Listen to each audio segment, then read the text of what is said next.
Greetings, good masters.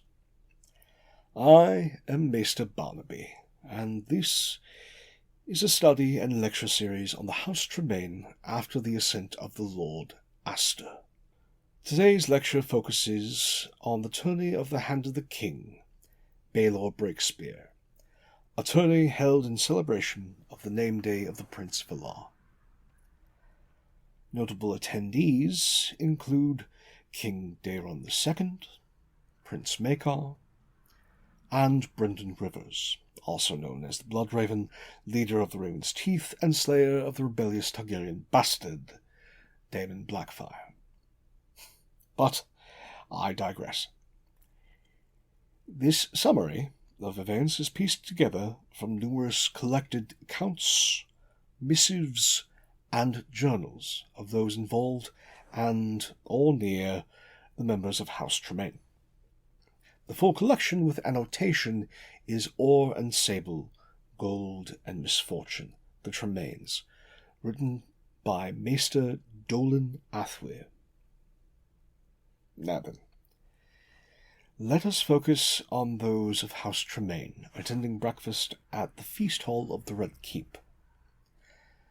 Gathered together at a low table are Jaehaerys Targaryen, better known as Jaime Waters, one of Aegon IV's many legitimized bastards, living shame of House Tremaine. Adelyn Tremaine, cousin to the Lord Maester, Master of Arms for the House, capable archer. Then we have Tala Tremaine, a quiet soul whose demeanour is often equated to her ancestor, Madeline, as both were excellent with animals more than people. The poor young lady is unhappily betrothed to the Lord Windle Gaunt. This is a means to try and force peace between the two bitter rival houses, all at the behest of no less than King Daeron II himself.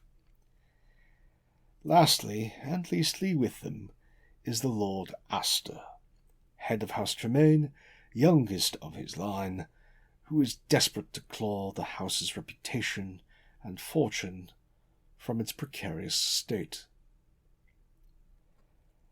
After some quiet unpleasantries with Windle Gaunt over breakfast, the Lady Tala and Lord Jaime go to visit the camp of House Riker.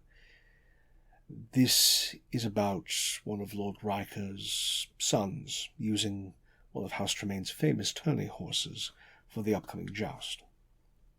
While on their trek from the Red Keep to the camp, they run into a gold cloak accusing a man, who likely previously ran afoul of the law, of horse thievery.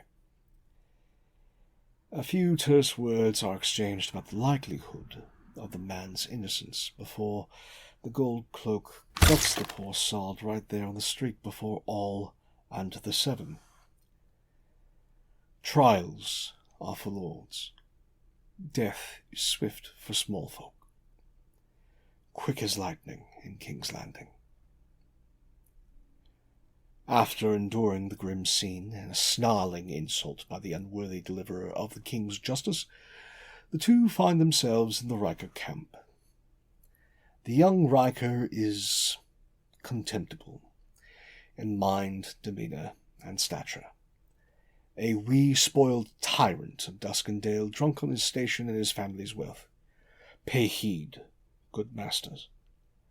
Rotten children make rotten lords, and rotten lords breed rebellion, open and hidden, peasant and noble.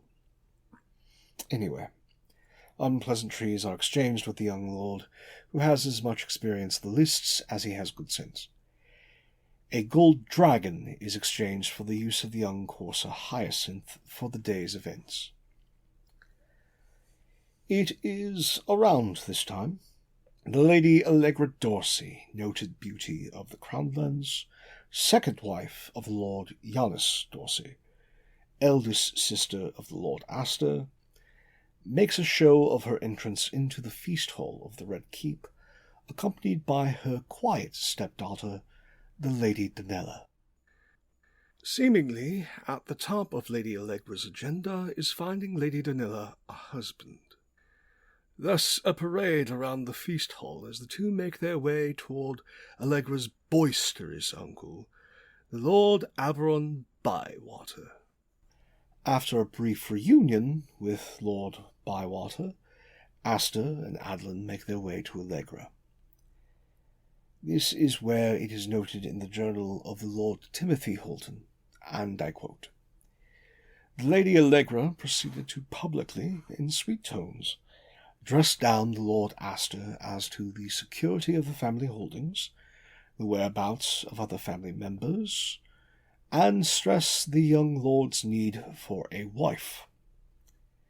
Famine's Hold is now an open grave for a house that rarely achieved more than mediocrity."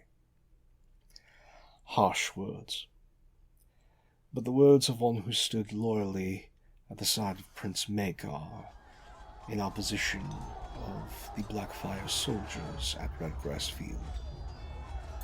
Soldiers that counted the Lord Aster amongst their number. In research, as in all things, context is key, my good masters. Now then, where was I? Right. The tourney. A violent affair. Hedge knights falling in a tilt to break their necks. Coin exchanged from one noble to the next between passes. Pleasantries on a hot day. The young lord, Felion the shining scorpion, tilts against the young Lord Riker. 4 unfortunate passes. The shining scorpion mercifully is victorious, as the young Lord Riker is untangled from Hyacinth. A flustered Maester walks in guiding a stiff-sitting knight on horse. The next tilt begins, yet the rider doesn't lower his lance. His opponent, with skill, knocks the fool off his mount, but more is not right. The clink and shine of coin accompanies the fall, scattering all about. The Maester loudly wishes Valar and the crowd well. All the while, gold cloaks move in on a scene that is anything but normal. Just as a murmur spreads through the crowd, a flash of light, an intense heat, as the Maester has set himself aflame. Baelor and Valar are rushed off as the shower of silver has forever marred the day.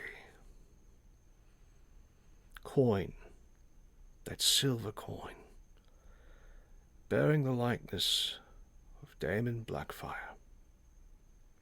Bittersteel sending his regards. Scandal makes interesting friends. Apparently, during the tourney, Lords Valerian and the young Lord Bastion Will sat close to the Tremaines of the stands.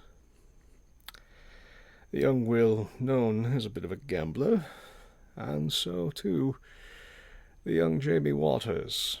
No doubt money exchanged hands. Though, as an important note, it was whispered that Valerian's horse was stolen earlier, perhaps used by the very dead knight. Interesting. But more about the young Lord Defin Valerian later. For more on the shower of silver, please read Lists of Blood. I know, terrible title. By the Lord Inish Rosby. Salacious reading, but for his faults, the Lord Rosby is an excellent historian on this matter. Now, I leave you, good masters, to your studies.